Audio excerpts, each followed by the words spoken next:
Hello dear aspirants, આપ સર્વેનું અમારી YouTube channel game changing સાયકોલોજીમાં હાર્દિક સ્વાગત છે. આજના વિડીયોમાં આપણે પ્રોબેશન ઓફિસર, ચીફ ઓફિસર તેમજ અન્ય કેટલીક સરકારી પરીક્ષાઓ માટે સમાજશાસ્ત્ર એટલે કે સોશિયોલોજી સબ્જેક્ટ અગત્યનો છે અને સાથે સાથે જે વિદ્યાર્થીઓ બેચરલ ઇન સોશિયોલોજી અને માસ્ટર ઇન સોશિયોલોજી સાથે સંકળાયેલા છે તો ઓફકોર્સ એમના માટે પણ આ વિડીયોઝ ખૂબ અગત્યના છે. આ સબ્જેક્ટ અંતર્ગત આપણે સમાજ અને સાથે સાથે પર્યાવરણ અને સમાજ વચ્ચે શું સંબંધ છે એ વિશેની વિસ્તૃતમાં ચર્ચા કરી રહ્યા છે. અગાઉના વિડીયોમાં આપણે અલગ અલગ પ્રકારના પ્રદૂષણ, તેનાથી થતી જે અસરો છે એના વિશે વાતચીત કરી હતી. સાથે સાથે પર્યાવરણ એ સમાજ સાથે કઈ રીતે રિલેટેડ છે તો એ અંગે પણ ચર્ચા કરી હતી. હવે આજના વિડીયોમાં આપણે એક અગાઉનો ટોપિક જે છે ભારતમાં થયેલ પર્યાવરણીય આંદોલનો, કારણ કે આપણે અગાઉના વિડીયોમાં ચર્ચા કરી હતી કે જે પર્યાવરણ છે તો એને બચાવવું ખૂબ આવશ્યક છે અને જો પર્યાવરણને આપણે ન બચાવીએ તો એના જે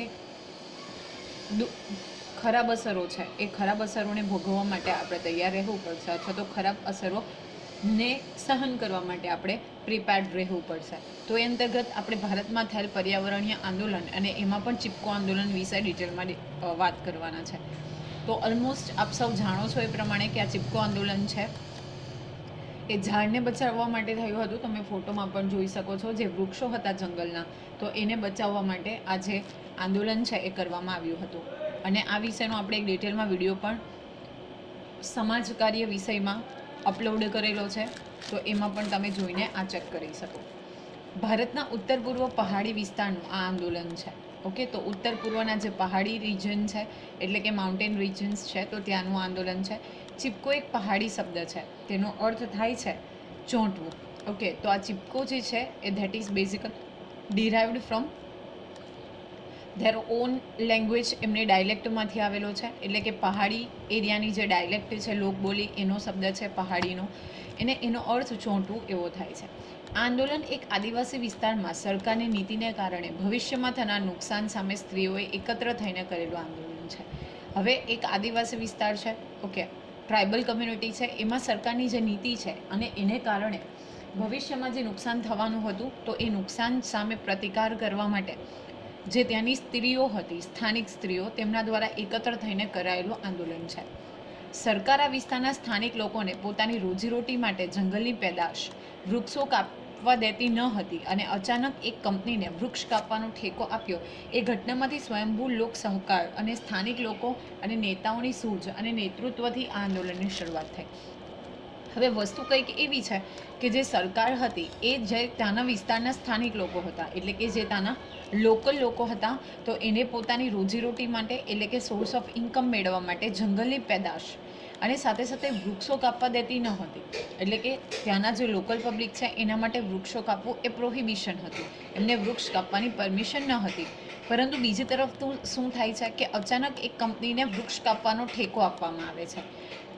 એટલે સરકાર જે છે એ પોતાના બેનિફિટ ખાતર એક જે કંપની છે જે એને પ્રોફિટ કરાવતી હોય છે એની સાથે શું કરે છે, એટલે કે પ્રોફિટને ધ્યાનમાં રાખીને એક કંપનીને વૃક્ષ કાપવાનો ઠેકો આપે છે, એટલે કે કોન્ટ્રાક્ટ આપે છે. અને એ ઘટનાથી જે સ્વયંભૂ લોક સહકાર, લોકો શું થાય છે કે સ્વયંભૂ રીતે એટલે કે પોતપોતાની રીતે જ સહકાર આપે છે અને પોતાના લોકો જે છે ત્યાંના નેતાઓ છે એની સૂઝ અને નેતૃત્વથી જે બેઝિકલી આ ચીપકો આંદોલન છે એની શરૂઆત થઈ છે. સ્થાનિક લોકોએ સંગઠિત થઈ એટલે કે ભેગા થઈ, એકઠા થઈ, કંપનીને વૃક્ષ ન કાપવા દેવાનો નિર્ણય કર્યો. હવે સીધી વસ્તુ છે કે સરકાર ત્યાંના સ્થાનિક લોકોને એટલે કે લોકલ પબ્લિકને પરમિશન આપતી ન હતી, પરંતુ જ્યારે નફાની વાત આવે છે, જ્યારે પોતાના સેલ્ફની વાત આવે છે, એટલે કે પોતાના પ્રોફિટની વાત આવે છે, તો સરકારે કંપનીને પરમિશન આપે છે. તો લોકો શું નક્કી કરે છે કે આ કંપની જે છે જેને સરકાર તરફથી ઓર્ડર મળ્યો છે અથવા તો સરકારે પરમિશન આપી છે એને આપણે વૃક્ષ કાપવા દઈશું નહીં. સૌએ એક એક વૃક્ષને ચીપકી ઊભા રહેવાનો નિર્ણય કર્યો. હવે શું થાય છે કે દરેક જે ગામની વ્યક્તિઓ હોય છે, જંગલમાં રહેનારી લોકલ કમ્યુનિટી, એ દરેક એક એક વૃક્ષને ચીપકીને ઊભા રહેવા પોતે ડિસાઈડ કરી લે છે. આ નિર્ણય મુજબ એક વ્યક્તિ એક વૃક્ષને બાથ ભરીને ઊભી રહેતી. એ વૃક્ષ કાપવું હોય તો અમને પણ કાપવા પડશે, એવા મક્કમ સત્યાગ્રહ કર્યો. હવે અકોર્ડિંગ ટુ ધેર પ્લાન શું થાય છે, દરેક વ્યક્તિ જે છે એક એક વૃક્ષને ચીપકીને ઊભી રહે છે અને વૃક્ષને બાથ ભરીને ઊભી રહે છે, તમે અહીંયા ફોટોમાં જોઈ શકો છો. અને એવું કહેવામાં આવ્યું કે જો વૃક્ષને કાપવું હોય, એટલે કે એ વૃક્ષને, એટલે કે જે પર્ટિક્યુલર વૃક્ષને કાપવાની વાત હતી, તો સૌપ્રથમ અમને પણ કાપવા પડશે, એવો એ મક્કમ સત્યાગ્રહ કરે છે, મક્કમ ડિસાઇડ કરી લે છે, એટલે કે ફર્મલી ડિસાઇડ કરે છે. આ સ્થાનિક કાર્યક્રમમાં બીજા લોકો પણ જોડાયા અને પ્રતિકાર કર્યો. આ માટે મહિલાઓ પણ એકત્રિત થઈ, બીજા લોકો પણ સાથે સાથે જોડાય છે, મહિલાઓ પણ આમાં શું થાય છે, એકત્રિત થાય છે, ગેધર થાય છે. સર્વોદયવાદીઓના સહકારથી ગ્રામ સ્વરાજની રચના થઈ. હવે આ જે છે એક ગ્રુપ છે સર્વોદયવાદી, તો એના સહકારથી, એટલે કે એમના હેલ્પથી એક ગ્રામ સ્વરાજની, એટલે કે લોકલ સેલ્ફ ગવર્નન્સ છે, એની નિમણૂક કરવામાં આવે છે. સહકારી મંડળી ઊભી થાય છે અને બધાએ નક્કી કર્યું કે જંગલ ઉપજનો વહીવટ આપણે જ કરો, ઉપજનો વહીવટ આપણે જ કરો. ઓકે, તો આજે સહકારી મંડળી ઊભી થાય છે અને તમામ લોકો એવું ડિસાઇડ કરે છે કે જંગલની જે ઉપજ છે, એટલે કે જે ત્યાંથી આપણને પ્રોડક્ટ મળે છે, તો એનો વહીવટ કોણ કરશે? ગામના લોકો પોતે કરશે. એટલે કે એમની બનેલી જે આ ગ્રામ સ્વરાજ્યની સંસ્થા છે એ, અને સાથે સાથે સહકારી મંડળી છે એ કરશે. સરકાર આમાં કોઈ પણ પ્રકારનો હસ્તક્ષેપ કરશે તો ચલાવી લેવામાં નહીં આવે. આમ વનસ્પતિનો નાશ થતો અટકાવ્યો અને ગ્રામ સ્વરાજ્યના કાર્યક્રમોના સહકારથી શરૂ કરવામાં આવ્યું હતું તે ચિપકો આંદોલન મહિલાઓની આગેવાની વધતી ગઈ. ધીરે ધીરે શું થાય છે? લોકો અવેર બને છે. સૌપ્રથમ તો સહકારથી શરૂ કરવામાં આવેલું આંદોલન હતું અને મહિલાઓની જે આગેવાની છે, લીડરશિપ છે, એ ધીરે ધીરે વધતી જાય છે. વન અધિકારીઓ અને ઠેકેદારોનો વિરોધ કરવા એ કટિબદ્ધ બન્યા. જે વન અધિકારીઓ હતા, એટલે કે બેઝિકલી જો આપણે વાત કરીએ કે ત્યાંના જે ફોરેસ્ટ ઓફિસર્સ હતા, એનો પણ વિરોધ કરવામાં આવે છે, જેમાં ગૌરી દેવી નામનું સ્ત્રીનું નેતૃત્વ અસરકારક રહ્યું. ઇમ્પોર્ટન્ટ ક્વેશ્ચન છે, તમને પૂછાઈ શકે. પછી જનરલી આપણે ત્યાં એવું હોય છે કે પરીક્ષા જો ડિફિકલ્ટી લેવલને ઇન્ક્રીઝ કરવું હોય તો ઇન બિટવીનથી તમને ક્વેશ્ચન્સ પૂછાતા હોય. આપણે બધું પ્રિપેર કરીને જઈએ, પણ આવી જે નાની નાની વસ્તુઓ છે એને મિસ આઉટ કરી જઈએ, અને પછી આપણને એમ થાય કે આ વસ્તુ ક્યાંથી પૂછાઈ હશે, રાઈટ? તો આ નામ તમારે ખાસ યાદ રાખવાનું છે કે ગૌરી દેવી નામની જે સ્ત્રી હતી, તો એનું જે પ્રભુત્વ હતું, અસરકારક નેતૃત્વ એનું હતું. સૌએ સંગઠિત થઈને આ અંગે કાર્યક્ષમતા દાખવી અને સરકારે એવો નિર્ણય કર્યો કે 1050 ચોરસ કિલોમીટરના પ્રદેશમાં 10 વર્ષ સુધી એક પણ વૃક્ષ ન કાપવું. ઓકે, તો આ પણ અગત્યનું છે કે લોકો સંગઠિત થાય છે, પોતે કેપેબલ છે એવી કાર્યક્ષમતા દાખવે છે, અને સરકાર પોતે એવો નિર્ણય કરે છે કે 1050 ચોરસ કિલોમીટરના પ્રદેશમાં 10 વર્ષ સુધી એક પણ જે વૃક્ષ છે એ કાપવામાં નહીં આવે. નેક્સ્ટ છે નર્મદા બચાવો આંદોલન. તો નર્મદા ડેમના વિરોધમાં આંદોલન શરૂ કરવામાં આવ્યું હતું, જે નર્મદા બચાવો આંદોલન તરીકે ઓળખાય છે. હવે નર્મદા જે નદી છે, તો એની ઉપર નર્મદા ડેમ બનાવવાનો જે પ્રસ્તાવ છે એ કરવામાં આવે છે, અને એના ઓપોઝમાં શું કરવામાં આવે છે? આંદોલન શરૂ કરવામાં આવે છે, જેને નર્મદા બચાવો આંદોલન તરીકે ઓળખવામાં આવે છે. તો આ પણ અગત્યનું છે. ઓકે, આપણે આની પણ ડિટેલમાં ડિસ્કશન કર્યું છે નર્મદા આંદોલન વિશે, તો તમારે એ વિડીયોઝ જોવા હોય તો ત્યાંથી પણ તમે નોટ્સ બનાવી શકો છો. ઓકે, તો મેઘા પાટકર જે છે એમની સાથે સંકળાયેલા અને અગત્યનું જે નામ આપણે કહી શકીએ. નેક્સ્ટ છે કુદરતનો અવાજ, સાઉન્ડ ઓફ નેચર. તો મોરારજી દેસાઈ જ્યારે વડાપ્રધાન હતા ત્યારે કેરાલા સરકાર અને પર્યાવરણવાદીઓએ 1978માં ત્યાંના હાઇડ્રો ઇલેક્ટ્રિક પ્રોજેક્ટના સંદર્ભમાં ધ સાયલેન્ટ વેલી મોમેન્ટ ચળવળ કરી હતી. તો આ પણ ખૂબ અગત્યનું છે કે મોરારજી દેસાઈ જ્યારે પીએમ હતા, એટલે કે વડાપ્રધાન હતા, ત્યારે જે કેરાલા સરકાર હતી એ, અને સાથે સાથે પર્યાવરણવાદીઓ એટલે કે એન્વાયરમેન્ટાલિસ્ટ છે, તો એમણે 1948માં ત્યાંના હાઇડ્રો ઇલેક્ટ્રિક પ્રોજેક્ટના સંદર્ભમાં ધ સાયલેન્ટ વેલી જે મોમેન્ટ છે એ શરૂ કર્યું હતું. આ ઉપરાંત રાજ્યમાં બિશ્નોઈ ચળવળ, કન્નડની અપીકો ચળવળ ઉપરાંત ગુજરાતમાં સિમેન્ટ ઉદ્યોગના સંદર્ભમાં મહુવાના ખેડૂતોએ કરેલું આંદોલન વગેરે પણ જાણીતા છે. ઓકે, તો તમે આના વિશે પણ જે ડિટેલમાં ઇન્ફોર્મેશન છે એ સર્ચ કરીને કલેક્ટ કરી શકો છો. હવે આપણે જોઈએ પ્રદૂષણનો અર્થ અને તેની સામાજિક અસરો. આપણે સૌ જાણીએ છીએ કે હાલના પોઝિશનની, એટલે કે વર્તમાન પોઝિશનની આપણે વાત કરીએ તો પ્રદૂષણ એક સળગતો વૈશ્વિક પ્રશ્ન છે. ઓકે, તો પ્રદૂષણનો અર્થ અને સાથે સાથે આપણે કેટલીક સામાજિક અસરો વિશે ડિસ્કશન કરીએ. તો શુદ્ધતાને નષ્ટ કરે તે પ્રદૂષણ. This is a very common definition that what is pollution. So જે શુદ્ધતા છે, પ્યોરિટી છે, એને નષ્ટ કરે તો તેને આપણે પ્રદૂષણ તરીકે ઓળખીએ છીએ. વર્તમાન સમયમાં પર્યાવરણ પ્રદૂષણ એક ગંભીર સમસ્યા બની છે. મેં તમને કીધું એ પ્રમાણે કે કોઈ એક નેશનલ લેવલની નથી, પરંતુ વૈશ્વિક એટલે કે ગ્લોબલ લેવલ ઉપર જે પર્યાવરણ પ્રદૂષણ છે એ ખૂબ ગંભીર સમસ્યા બની છે. માનવ સાથે કુદરત પણ થોડા પ્રમાણમાં પ્રદૂષણ ફેલાવે છે. તો આ પણ અગત્યનું છે કે બેઝિકલી જો આપણે વાત કરીએ તો માનવ કુદરતની જે કોઈક પરિસ્થિતિ છે, ફોર એક્ઝામ્પલ આપણે એવું કહીએ કે જ્વાળામુખીનું પ્રસ્ફોટન થવું કે અચાનક દાવાનળ ફાટી નીકળવો યા આગ લાગવી જંગલમાં, તો એને કારણે પ્રદૂષણ થાય છે. પણ સાથે સાથે બીજી બાજુની આપણે વાત કરીએ તો માનવ પોતે પણ સમહાવ આ પ્રદૂષણ ફેલાવવા માટે એનો પણ રોલ છે. દાખલા તરીકે અહીંયા એક્ઝામ્પલ આપેલા છે કે કઈ કુદરતી જે પ્રકોપ છે એને કારણે હવાનું પ્રદૂષણ થાય છે અથવા તો પ્રદૂષણ થાય છે. તો બેઝિકલી જ્વાળામુખી, દાવાનળ, અતિવૃષ્ટિ, અનાવૃષ્ટિ, ભેજવાળી હવા, મર્ક્યુરી એટલે કે પારો જેવી ભારે ધાતુઓથી પ્રદૂષણ ફેલાય છે. ઓકે, અપાર્ટ ફ્રોમ દેટ બીજી તરફ જે માનવીય પ્રવૃત્તિઓ છે એમાં ઔદ્યોગિક વિકાસે પણ પ્રદૂષણ સર્જવામાં અગત્યનો ભાગ ભજવ્યો છે. જે ઇન્ડસ્ટ્રીયલ ડેવલપમેન્ટ થઈ રહ્યું છે તો એને કારણે પણ બેઝિકલી પ્રદૂષણ જે છે એમાં દિન પ્રતિદિન વધારો થઈ રહ્યો છે. સજીવ સૃષ્ટિના અસ્તિત્વ માટે અને સંચાર માટે જ્યારે પર્યાવરણ અયોગ્ય બને છે ત્યારે પ્રદૂષણની બાબત ચિંતાજનક બને છે. જો આપણે જ્યારે સજીવ સૃષ્ટિના અસ્તિત્વની એટલે કે એના એક્ઝિસ્ટન્સની વાત કરીએ અને સાથે સાથે એને બચાવવાની વાત કરીએ તો જ્યારે પર્યાવરણમાં સંતુલન ખોરવાય છે, ઓકે, પર્યાવરણ જે છે પોલ્યુટેડ બને છે તો પ્રદૂષણની બાબત જે છે એ ખૂબ ચિંતાજનક બને છે. વિશાળ નગરોમાં કારખાના, સંહારક શસ્ત્રો તેમજ આકાશના અન્ય ગ્રહોની શોધખોળ જેવી માનવીય પ્રવૃત્તિને લીધે હવા, પાણી, ભૂમિ જેવા પર્યાવરણના ઘટકો અસંતુલિત બને છે, જેનાથી સજીવોનું અસ્તિત્વ જોખમાય છે. ઓકે, જે હ્યુજ સિટીઝ છે, okay, apart from that factories છે, જે શસ્ત્રો એટલે કે વેપનનો આપણે ઉપયોગ કરીએ છીએ, અવકાશમાં જે સ્પેસ યાનનો ઉપયોગ કરીએ છીએ, અન્ય ગ્રહોની શોધખોળ માટે જે આપણે પ્રવૃત્તિઓ કરીએ છીએ, તો એને કારણે હવા, પાણી, ભૂમિ જેવા પર્યાવરણીય ઘટકો અસંતુલિત બને છે અને પ્રદૂષણ જે છે એ ફેલાય છે. કુદરત દ્વારા કે માનવીની પર્યાવરણ વિરોધી પ્રવૃત્તિને પરિણામે સજીવોના જીવન માટે જરૂરી ઘટકોની દૂષિત થવાની ક્રિયાને પ્રદૂષણ કહે છે. તો this is something extraordinary definition.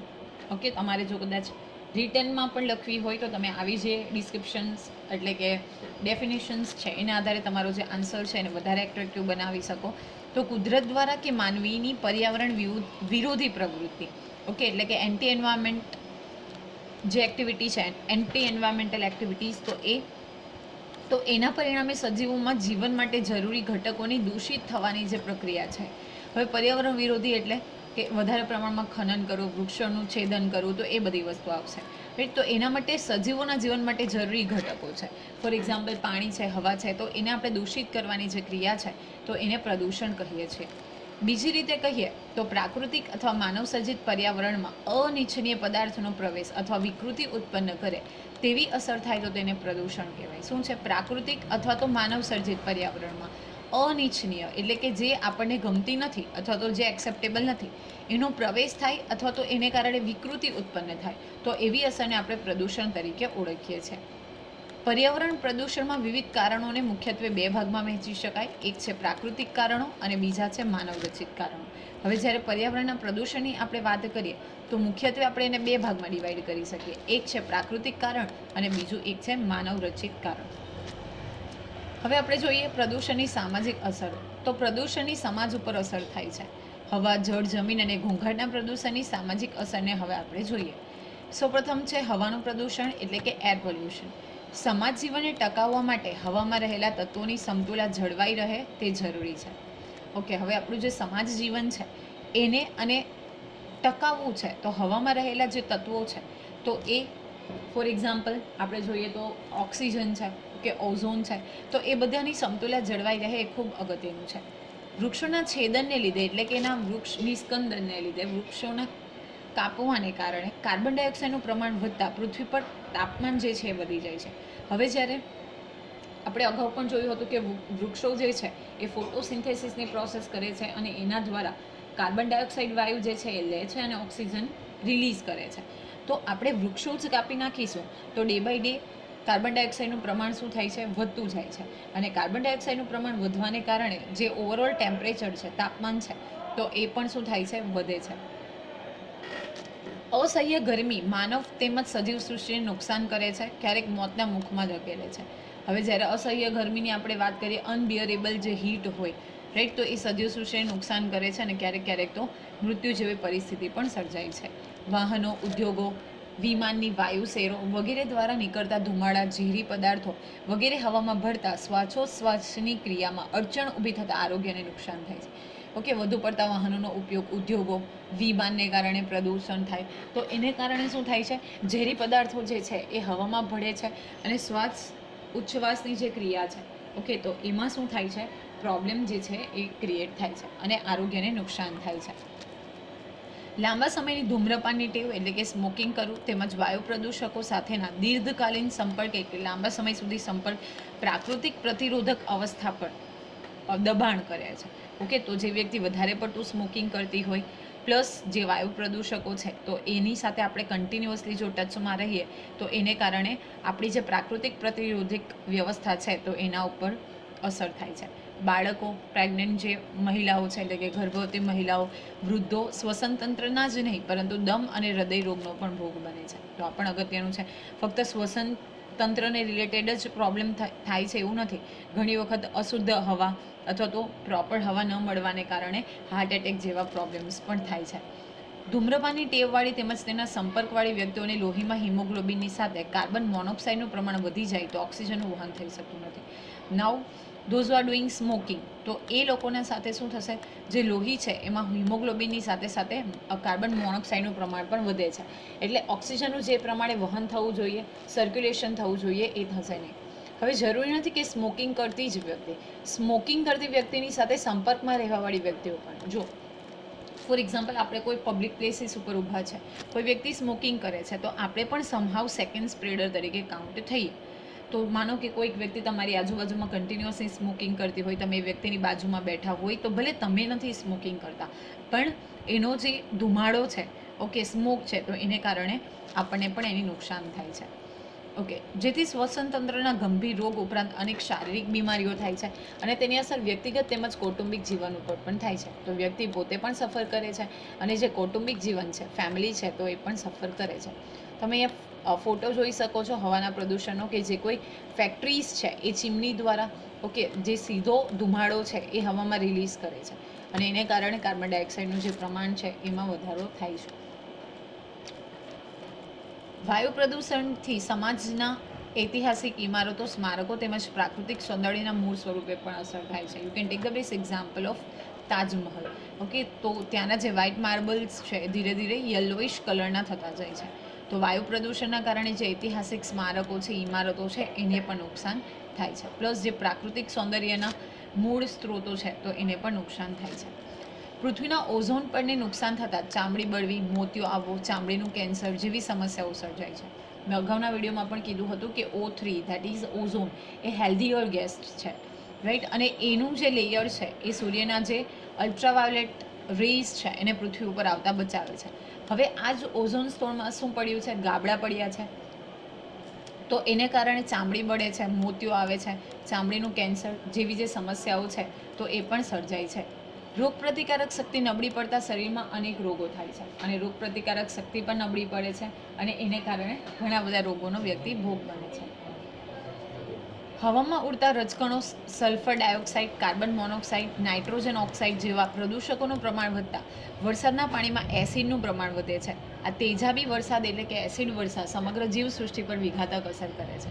Plus જે હવામાં ઉડતા રજકણો છે, સલ્ફર ડાયોક્સાઇડ છે, કાર્બન મોનોક્સાઇડ, નાઇટ્રોજન ઓક્સાઇડ જેવા જે પ્રદૂષકો છે તો એનું પ્રમાણ જો વધે છે તો એમાં પણ એને કારણે જે વરસાદનું નેચરલ પાણી છે તો હવે આ પાણી સાથે એટલે કે જે ડ્રોપલેટ્સ છે એની સાથે આ બધા જે ખતરનાક ગેસીસ છે એ સંપર્કમાં આવે છે અને એને કારણે એસિડ ક્રિએટ થાય છે અને એને કારણે તેજાબી વરસાદ એટલે કે એસિડ વરસાદ જે છે એ થાય છે અને જીવસૃષ્ટિ પર એની ખૂબ ખરાબ અસર આપણે જોઈ શકીએ છીએ. નેક્સ્ટ ઇઝ જળ પ્રદૂષણ એટલે કે વોટર પોલ્યુશન. તો પાણી જીવસૃષ્ટિની જીવાદોરી છે. શુદ્ધ જળ જીવસૃષ્ટિ માટે જરૂરી છે. ઝેરી રસાયણોયુક્ત દૂષિત પાણી જ્યારે નદી, તળાવ, કૂવા અને સમુદ્રમાં છોડવામાં આવે છે ત્યારે શુદ્ધ પાણી દૂષિત બને છે, રોજિંદા વપરાશમાં ઉપયોગી બનતું નથી અને ત્યાં પીવાના પાણીના શુદ્ધ પાણીની વાત જ ક્યાં કરી શકીએ, જેને કારણે જીવસૃષ્ટિનો નાશ થાય છે. શું થાય છે કે આપણે સૌ જાણીએ છીએ કે water is the life line, right. હવે આ પાણી જે છે એ શુદ્ધ જળ સૃષ્ટિ માટે પણ ઉપયોગી છે, પરંતુ જ્યારે ઝેરી રસાયણોયુક્ત દૂષિત પાણી જે છે એ પાણીના વિવિધ સ્ત્રોતોમાં એટલે કે નદી, તળાવ, કૂવા અને સમુદ્રમાં છોડવામાં આવે છે તો ત્યારે શુદ્ધ પાણી પણ શું થાય છે? દૂષિત થાય છે. જીવસૃષ્ટિનો તેનાથી નાશ થાય છે. દૂષિત પાણીમાંથી તૈયાર કરેલા શાકભાજી અને અનાજ બીમારીને આમંત્રે છે. તદુપરાંત વહાણો, સ્ટીમરો, પુલો અને બંધોમાં પાણીમાં રહેતી જીવસૃષ્ટિને પણ નુકસાન કરે છે. ઓકે, તો જે આ કેમિકલ યુક્ત વોટર જે છે, પાણી છે, એમાંથી જે તૈયાર કરેલા શાકભાજી છે, અનાજ છે, તો એ ખાવાથી બીમારી થાય છે. પ્લસ જે વહાણો છે, સ્ટીમરો છે, પુલ છે, બંધો છે, તો એમાં રહેતી પણ જે જીવસૃષ્ટિ છે એને નુકસાન થાય છે. નેક્સ્ટ ઇઝ જમીન પ્રદૂષણ એટલે કે સોઇલ પોલ્યુશન. ભૂમિ સપાટીની સ્તર રચનામાં કે જમીનમાંથી પ્રાપ્ત થતા પોષક તત્વોમાં થતા ફેરફારથી ભૂમિ પ્રદૂષણ થાય છે. ઓકે, હવે આપણે ભૂ સપાટીની જે સ્તર રચના છે, ઓકે, જે લેયર સ્ટ્રક્ચર છે, તો એને કારણે અને પ્લસ આપણને ખબર જ છે કે એમાંથી આપણને પોષક તત્વો પ્રાપ્ત થાય છે. તો એને કારણે શું થાય છે કે એમાં જો ફેરફાર થાય તો ભૂમિનું પ્રદૂષણ એટલે કે જમીનનું પ્રદૂષણ, સોઇલ પોલ્યુશન જે છે એ ક્રિએટ થાય છે. જમીન પ્રદૂષણ માટે અતિવૃષ્ટિ, અનાવૃષ્ટિ, પૂર, ધરતીકંપ જેવી કુદરતી ઘટનાઓ પણ જવાબદાર છે. તો અતિવૃષ્ટિને કારણે સોઇલ ઇરોઝન થાય છે, ધોવાણ થાય છે, તો એને કારણે પણ જમીનનું પ્રદૂષણ થાય છે. આવી ઘટનાઓ સમગ્ર જીવસૃષ્ટિના ભૂમિયુક્ત જીવન માટે વિનાશકારી બને છે. જમીનોના ધોવાણ અને તેની ફળદ્રુપતામાં ઘટાડો કરે છે. જ્યારે અતિવૃષ્ટિ થાય, ઓકે, પૂર જેવી સિચ્યુએશન આવે તો જમીનનું ધોવાણ થાય, ઇરોઝન થાય, ઇરોડ થાય, તો એને કારણે જે ઉપરનું ટોપમોસ્ટ લેયર છે that is very fertile naturally, તો એ શું થશે? પાણીની સાથે વહી જશે અને જે ફળદ્રુપતા છે તો એમાં પણ ઘટાડો થાય છે. ખેતીલાયક કે ગૌચર જમીનમાં ઘટાડો થતાં ખોરાકની સમસ્યા સર્જાય છે. હવે શું થાય છે કે એને કારણે ખેતીલાયક જમીન જે છે એ ઘટે છે. ગૌચરની એટલે કે જ્યાં ડોમેસ્ટિક એનિમલ્સ માટે ફૂડરની વ્યવસ્થા કરવામાં આવે, ઉગાડવામાં આવે, તો એની જમીનમાં ઘટાડો થાય છે અને ખોરાકની સમસ્યા સર્જાય છે, એટલે કે સ્કેરસિટી ઓફ ફૂડ. વળી જમીન આધારિત અર્થોપાર્જન એટલે કે પૈસા કમાવવા ન થતાં માનવીનું જીવન તણાવગ્રસ્ત બને છે. એટલું જ નહીં પણ આરોગ્ય પણ કથળે છે. હવે આપણને યોગ્ય અર્થ ઉપાર્જન નથી મળતું, યોગ્ય પૈસા નથી મળતા, તો એને કારણે એક સ્ટ્રેસ જે છે એ ક્રિએટ થાય છે અને એને કારણે જે આરોગ્ય એટલે કે હેલ્થ, તો એ પણ કથળે છે. નેક્સ્ટ, વૃક્ષોના છેદનને લીધે વૃક્ષોના મૂળિયા દ્વારા સચવાતી જમીનની ફળદ્રુપતાને ભારે નુકસાન થાય છે. ઉદ્યોગો દ્વારા જમીન ઉપર ઠલવાતા ઝેરી રસાયણો કે દૂષિત પાણીને લીધે ઉપજાઉ જમીન ઓછી થતી જાય છે. બિનજરૂરી રાસાયણિક ખાતરો તેમજ જંતુનાશક દવાઓનો ઉપયોગ બંજર જમીનમાં વધારો કરીને સમાજની વિકાસ યાત્રાને રૂંધે છે. હવે તમે સૌ જાણો છો કે ટ્રીઝ જે છે એના રૂટ્સ પાસે કેપેસિટી હોય છે કે જમીન છે એને ટાઇટલી હોલ્ડ કરી શકે, પકડી શકે. હવે જો વૃક્ષો જ આપણે કાપી નાખીશું તો એના જે મૂળિયા શું કરે છે? જમીનની ફળદ્રુપતાને પકડી રાખે છે, એટલે કે જમીનને પકડી રાખે છે, તો એનાથી પણ એ વસ્તુ હવે નહીં થાય. ઓકે, જમીન ઉપર ઠલવાતા જે ઝેરી રસાયણો છે કે પ્રદૂષિત પાણી છે, તો એને કારણે પણ ઉપજાઉ જમીન બને છે, એટલે કે જમીન જે છે બેરન બને છે. સાથે સાથે જો બિનજરૂરી રાસાયણિક ખાતરો એટલે કે ફર્ટિલાઇઝર્સનો ઉપયોગ કરવામાં આવે, જંતુનાશક દવાઓ એટલે કે ઇન્સેક્ટિસાઇડનો ઉપયોગ કરવામાં આવે, તો બંજર જમીન એટલે કે જમીન જે છે એ એકદમ નકામી બની જાય છે અને એને કારણે જે સમાજની વિકાસ યાત્રા છે, ઓકે, જે માત્રામાં ફળદ્રુપ જમીન રહેવી જોઈએ એ રહેતી નથી. નેક્સ્ટ છે ઘોંઘાટ, અવાજ અથવા તો ધ્વનિનું પ્રદૂષણ, ધેટ ઇઝ નોઇઝ પોલ્યુશન. તો અવાજને એકમ વડે માપવામાં આવે છે. જે એકમ વડે માપવામાં આવે છે તેને ડેસિબલ કહેવામાં આવે છે. તો અહીંયાથી પણ પૂછાય છે કે અવાજ માપવાનું જે એકમ છે એ કયો છે? તો ડેસિબલ જે છે એ એકમ છે, તમારે અહીંયાથી યાદ રાખવાનું છે. પર્યાવરણ સંશોધન અનુસાર this is also again important. અવાજનું સ્વીકાર્ય જે સ્તર છે એ 125 ડેસિબલ છે. બધા જ અવાજ ઘોંઘાટ હોતા નથી. ઓકે, જે સ્વીકાર્ય એટલે કે આપણો જે માનવ કાન છે એ 125 ડેસિબલ સુધી અવાજ જે છે એ સાંભળી શકે છે અને દરેકે દરેક જે અવાજ છે એ ઘોંઘાટ નથી હોતો. તો ઘોંઘાટ એટલે અનિચ્છનીય ધ્વનિ. ઘોંઘાટ એ પર્યાવરણનો પદાર્થ નથી, પરંતુ પર્યાવરણની સમસ્યા છે જે જીવસૃષ્ટિના આરોગ્યને નુકસાન પહોંચાડે છે. હવે આ ઘોંઘાટ જે છે એ અનિચ્છનીય એટલે કે આપણને પસંદ નથી આવતો એવા પ્રકારનો ધ્વનિ છે અને જે આરોગ્યને નુકસાન કરે છે. કારખાનાના મશીનો, વાહનોના બિનજરૂરી અવાજો, વાર તહેવારે વગાડાતા લાઉડ સ્પીકરો, ડીજે, મોટા અવાજથી વપરાતા રેડિયો, ટીવી જેવા ઇલેક્ટ્રોનિક ઉપકરણોથી જે ઘોંઘાટ પ્રદૂષણ થાય છે તેનાથી શ્રવણ શક્તિ નબળી પડે છે. કાનના પડદાને નુકસાન થાય છે, બહેરાપણાની સ્થિતિ સર્જાય છે. હવે વાર તહેવારે જે વગાડાતા જોરથી લાઉડ સ્પીકરો વગાડાય છે, ડીજે વગાડાય છે, ઓકે, જોરથી વગાડાતા ટીવી, રેડિયો, ઇલેક્ટ્રોનિક ગેઝેટ્સ, એને કારણે જે આપણી હિયરિંગ કેપેસિટી છે, શ્રવણ શક્તિ, લિસનિંગ એબિલિટી, એ ધીરે ધીરે નબળી પડતી જાય છે. કાનનો જે પડદો છે એને નુકસાન થાય છે અને પછી લોંગ રનથી બહેરાપણાની એટલે કે વ્યક્તિ જે છે એ સાંભળી નથી શકતો. તદુપરાંત અસહ્ય અવાજને કારણે લોહીનું દબાણ વધે છે, એટલે કે જે બ્લડ પ્રેશર છે એ વધે છે. નાડીની ગતિને બદલીને લોહીના પરિભ્રમણને અવરોધે છે, જેથી સ્વાસ્થ્ય કથળે છે. હવે જે નાડીની ગતિ છે એ બદલાય છે, લોહીનું પરિભ્રમણ જે થવું જોઈએ સર્ક્યુલેશન, તો એમાં પણ પ્રોબ્લેમ ક્રિએટ થાય છે. ઘોંઘાટિયા વાતાવરણથી માનસિક તણાવની સ્થિતિમાં વધારો થતાં મનોરોગીઓની સંખ્યામાં વધારો થાય છે, તેથી વસ્તીના ગુણાત્મક પાસામાં ઘટાડો થાય છે. હવે આ કન્ટિન્યુઅસલી જો ઘોંઘાટવાળા વાતાવરણ રહેવામાં આવે તો સ્ટ્રેસ જેવી સિચ્યુએશન જે છે ક્રિએટ થાય છે. મનોરોગી એટલે કે જે મેન્ટલ ઇશ્યુઝ થાય છે, મનોરોગીની સંખ્યા વધે છે, ઓકે, એટલે કે મેન્ટલી લોકો જે છે એ ડિસ્ટર્બ રહે છે. નેક્સ્ટ છે કિરણોત્સર્ગ પ્રદૂષણ એટલે કે રેડિયો એક્ટિવ પોલ્યુશન, જે આજના સમયમાં સૌથી વધુ જોવા મળતું પ્રદૂષણ છે અને સૌથી ખતરનાક ગણાતું પ્રદૂષણ. એમ તો બધા જ પ્રદૂષણ જોવામાં આવે છે, પણ કિરણોત્સર્ગ જે પ્રદૂષણ છે એ પણ ખૂબ ખતરનાક છે. વર્તમાન સમયમાં પરમાણુ શક્તિના વિવિધ ઉપયોગથી માનવ સર્જિત કિરણોત્સર્ગ વિકિરણનું પ્રમાણ વધતા માનવ જીવનમાં તેની આડઅસરો જોવા મળે છે. હવે જ્યારે આપણે ન્યુક્લિયર બોમ્બની વાત કરીએ, રેડિયો એક્ટિવ વસ્તુઓની વાત કરીએ, તો એને કારણે શું થાય છે, આ જે રેડિયો એક્ટિવ પોલ્યુશન છે એ ક્રિએટ થાય છે. પર્યાવરણના ઘટક તત્વો આકાશમાં ઓઝોનનું વાયુનું પડ છે, જે સૂર્યના પ્રચંડ કિરણોથી રોકીને જરૂર પૂરતા જ પૃથ્વી ઉપર આવવા દે છે, જેથી જીવનસૃષ્ટિનું સાતત્ય જળવાય છે. ઓકે, મેં તમને થોડી મિનિટ્સ પહેલાં જ કીધું કે જે સનના રેડિયો એક્ટિવ વાયોલેટ રેઝ છે એને પૃથ્વી ઉપર આવતા અટકાવે છે. માનવીય પ્રવૃત્તિને આ પડને નુકસાન પહોંચાડ્યું હોવાથી પૃથ્વી પર દિવસે દિવસે તાપમાન જે છે એ વધતું રહે છે. તેનાથી સજીવ સૃષ્ટિનું જીવન દુષ્કર બને છે.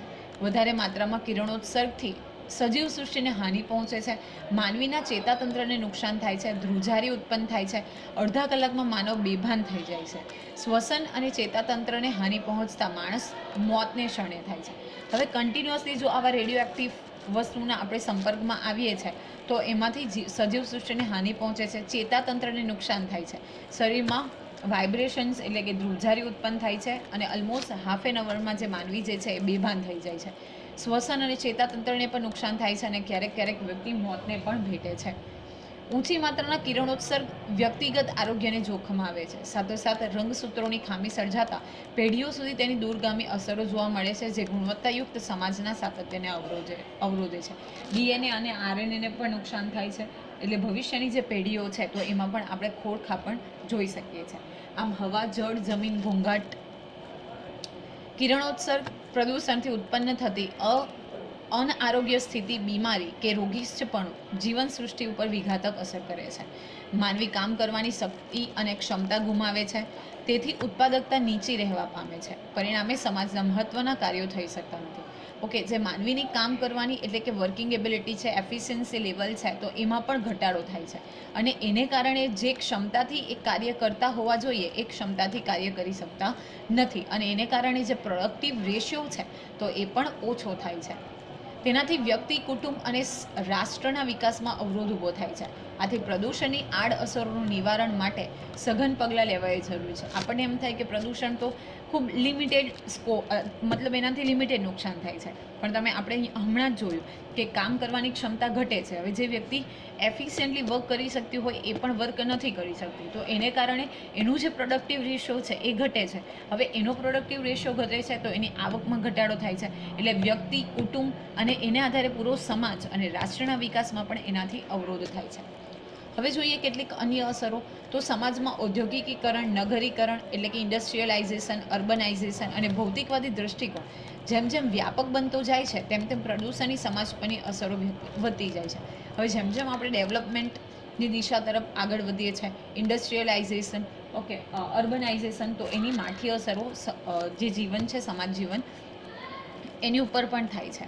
પર્યાવરણની અસમતુલા અને વધતા પ્રદૂષણે અનેક સામાજિક પ્રશ્નો પણ ઊભા કર્યા છે, જેમ કે દરિયામાં પ્રદૂષણ વધવાથી દરિયાઈ સૃષ્ટિ નાશ પામવા લાગી, આપણને મળતી ઔષધિઓ અને સમુદ્ર ખોરાક નાશ પામવાથી માછીમારોના જીવન ઉપર વિઘાતક અસર થઈ. તેથી દૂર સુધી માછલીઓ પકડવા જાય છે, છતાં જરૂરી જથ્થો પ્રાપ્ત ન થતાં પ્રચ્છન્ન બેકારીનો ભોગ બનવું પડે છે અને સમય જતાં ગરીબી અને બેકારીની સમસ્યા સર્જાય છે. ફોર એક્ઝામ્પલ આપણે જોયું કે વોટર પોલ્યુશનને કારણે શું થાય છે, એનું દરિયામાં પ્રદૂષણ વધે છે, તો દરિયાઈ જે સૃષ્ટિ છે એ નાશ પામે છે. જે ઔષધિઓ આપણને મળે છે ઔષધિઓ મળતી નથી અને સમુદ્રી ખોરાક નાશ પામવાથી માછીમારોનું જે જીવન છે એની ઉપર પણ વિઘાતક અસર થાય છે. એ લોકો કિલોમીટર સુધી માછીમારી માટે દરિયા તો ખેડે છે, પરંતુ જરૂરી જથ્થામાં જે મત્સ્ય છે એટલે કે માછલીઓ છે એ પ્રાપ્ત નથી થતી અને એ લોકો પ્રચ્છન્ન બેકારીનો ભોગ બને છે. કુદરતી આપત્તિ અને ગ્લોબલ વોર્મિંગને કારણે સમાજ જીવનના અનેક પાસા ઉપર ગંભીર અસર થાય છે. પ્રાદેશિક સ્થળાંતર થવા લાગે છે, જેને કારણે મોટા નગરોની માત્રા જે છે એ વધે છે. હવે કન્ટિન્યુઅસલી કુદરતી આપત્તિ આવે છે. ઓકે, ગ્લોબલ વોર્મિંગને કારણે શું થાય છે કે પ્રાદેશિક સ્થળાંતર જે છે એ વધે છે. એટલે કે સ્થળાંતર એટલે વ્યક્તિ જ્યારે એક સ્થળ છોડી અને બીજા સ્થળે પરમિનન્ટલી સેટલ થાય તો એને આપણે સ્થળાંતર માઇગ્રેશન તરીકે ઓળખીએ છીએ. એને કારણે જે મેગા સિટીઝ છે તો એની માત્રા વધે છે. પ્રદૂષણ વધી જતાં આર્થિક અસમાનતા વધતા ચોરી ગુનાખોરીની સમસ્યા વધે છે, જે સમાજના વિઘટન માટે જવાબદાર ગણાવી શકાય. હવે પ્રદૂષણ વધે છે, ઓકે, આપણે જોયું કે કાર્ય કરવાની એબિલિટી જે છે એ ઘટે છે, બેરોજગારીના પ્રશ્ન થાય છે. ઓકે, તો એ આર્થિક પરિસ્થિતિનો સામનો ન કરી શકતા, એટલે કે આર્થિક ખરાબ પરિસ્થિતિને કારણે જે લોકો છે એ ચોરી છે, ગુનાખોરી છે, એ બધી પ્રવૃત્તિ, ડ્રગ સ્મગલિંગ છે, એ બધી વસ્તુમાં આગળ વધે છે. શહેરોમાં હવા અને અવાજનું પ્રદૂષણ વધતા જાહેર આરોગ્ય જોખમાય છે. લોકોના દવા પાછળનો થતો ખર્ચ જે છે એ વધે છે અને એને કારણે અર્થતંત્રને ગંભીર અસર થાય છે. વર્તમાન સમયમાં ભૌતિક સુખાકારી માટે ઝડપી ઉત્પાદન માટે માનવીએ અનેક સાધનો વસાવ્યા. તેમાંથી અવાજ અને ઘોંઘાટનું પ્રદૂષણ વધતા મગજ અને તંદુરસ્તીને પણ નુકસાન પહોંચે છે. ઓકે, આપણી ભૌતિક ફેસિલિટીઝ એટલે કે મટીરિયાલિસ્ટિક પ્લેઝર માટે આપણે ઘણા બધા સાધનો વિકસાવ્યા. ફોર એક્ઝામ્પલ એસી છે, રેફ્રિજરેટર છે, ડીજે છે, સાઉન્ડ સિસ્ટમ્સ છે. તો એને કારણે અવાજ અને ઘોંઘાટનું પ્રદૂષણ વધે છે અને એને કારણે મગજને પણ નુકસાન થાય છે. લોહીનું દબાણ વધે એટલે કે બ્લડ પ્રેશર વધે, માથાનો દુખાવો ઉપરાંત માનસિક તાણને લીધે વ્યક્તિ હતાશા અનુભવે છે, જે વ્યક્તિના કૌટુંબિક જીવન ઉપર અસર કરે છે. ઓકે, કન્ટિન્યુઅસલી હેડેકને કારણે સ્ટ્રેસ વધે છે અને એ પોતાના જીવન મતલબ જે વ્યક્તિનું જીવન છે એની ઉપર અસર કરે છે. શહેરમાં વધતી આત્મહત્યા વગેરે પણ એના કારણો આપણે ગણાવી શકીએ. પ્રદૂષણના કાયદા હોવા છતાં તેની છટકબારી દ્વારા ભ્રષ્ટાચારની સમસ્યાને ગતિ મળે છે. આપણે ત્યાં કાયદાઓ તો છે, પરંતુ કાયદાઓનો સ્ટ્રિક્ટલી ફોલો ન કરવામાં આવતા ભ્રષ્ટાચારની સમસ્યા પણ વધી છે. કારણ કે ઉદ્યોગ માટે જમીન મેળવવી, કરચોરી કરવી, ખાદ્ય વસ્તુઓમાં જમાવટ કરવી જેવી વૃત્તિઓનું પ્રમાણ વધતું જાય છે. હવે વધુ નફો મેળવવા માટે શું કરે છે, કરચોરી એટલે કે ટેક્સ બચાવે છે. ખાદ્ય વસ્તુમાં બનાવટ કરવામાં આવે છે, એટલે કે મિક્સચર કરવામાં આવે છે, એટલે કે ભેળસેળ કરવામાં આવે છે. તો એવી બધી વસ્તુઓનું પણ પ્રમાણ વધતું જાય છે. તો બેઝિકલી આજના વિડીયોમાં આપણે ખૂબ જ ડિટેલમાં પ્રદૂષણનો અર્થ, એની સામાજિક અસરો, ટાઈપ્સ ઓફ પોલ્યુશન, તેની અસરો વિશે ડિટેલમાં અભ્યાસ કર્યો. આશા રાખું છું કે આ વિડીયોમાં તમને સમજ પડી હશે. વિડીયો પસંદ પડે તો વિડીયોને લાઇક કરી અને શેર કરવાનું ભૂલશો નહીં. અને આવા જ બધું વિડીયોની અપડેટ્સ મેળવવા માટે even you can subscribe our YouTube channel game changing psychology. Thank you for watching the video. Have a nice day.